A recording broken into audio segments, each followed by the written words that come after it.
પાલનપુરના જોરાવર પેલેસમાં સ્થિત જિલ્લા અદાલત અને અન્ય કોર્ટને જગાણા ગામમાં ખસેડવાના નિર્ણય સામે વિરોધનો વંટોળ ઊભો થયો છે. ગુજરાત ક્રાંતિકારી પાર્ટી અને સ્થાનિક વકીલોએ આજે વિરોધ રેલીનું આયોજન કર્યું હતું.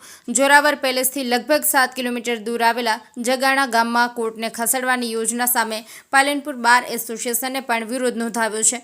એસોસિએશને આ મુદ્દે વિશેષ ઠરાવ પસાર કરી વિરોધ પ્રદર્શન કર્યું હતું. હવામાન વિભાગે રાજ્યમાં આગામી 7 દિવસ એટલે કે 30 ઓગસ્ટ સુધી ભારેથી અતિભારે વરસાદની આગાહી કરી છે. ખાસ કરીને ઉત્તર ગુજરાત અને ઉત્તર સૌરાષ્ટ્રમાં અતિભારે વરસાદ પડવાની શક્યતા વ્યક્ત કરી છે. આગામી દિવસોમાં દરિયાકાંઠે 40થી 50 કિલોમીટરની ઝડપે પવન ફૂંકાવાની સંભાવના હોવાથી માછીમારોને દરિયો ન ખેડવા સૂચના આપી છે.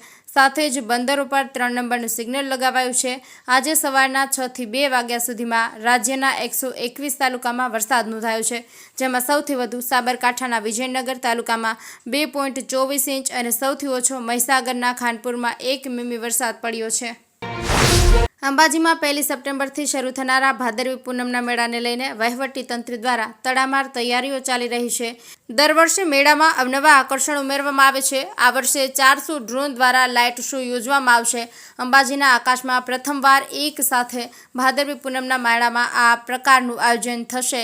ભાદરવી પૂનમના મેળાના 3જા અને 4થા દિવસે રાત્રે 8 વાગ્યા પછી શો યોજાશે.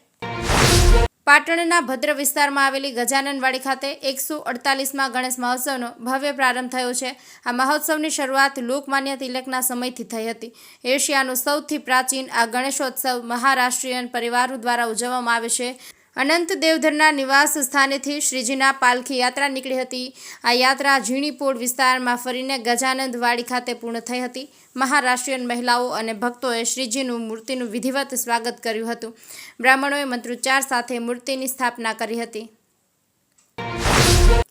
હવામાન વિભાગે આગામી 7 દિવસ સુધી રાજ્યમાં વરસાદની આગાહી કરી છે, જેમાં આજથી 2 દિવસ કેટલાક વિસ્તારોમાં ભારે વરસાદ પડી શકે છે. જેને પગલે આજે છોટાઉદેપુર, તાપી, નર્મદા, નવસારી, ડાંગ, વલસાડ, દમણ, દાદરા અને નગર હવેલીમાં છૂટાછવાયા સ્થળોએ ભારેથી અતિભારે વરસાદને લઈને ઓરેન્જ એલર્ટ આપવામાં આવ્યું છે.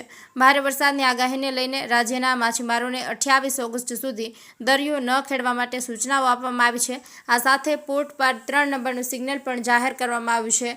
હવામાન વિભાગના ડાયરેક્ટર A.K. દાસના જણાવ્યા પ્રમાણે અપર એર સાયક્લોનિક સર્ક્યુલેશન અને મોન્સૂન ટ્રફના કારણે હાલ રાજ્યમાં વરસાદ પડી રહ્યો છે. રાજ્યમાં 27 ઓગસ્ટ સવારે 6 વાગ્યા સુધીમાં સિઝનનો સરેરાશ 85% વરસાદ વરસી ચૂક્યો છે.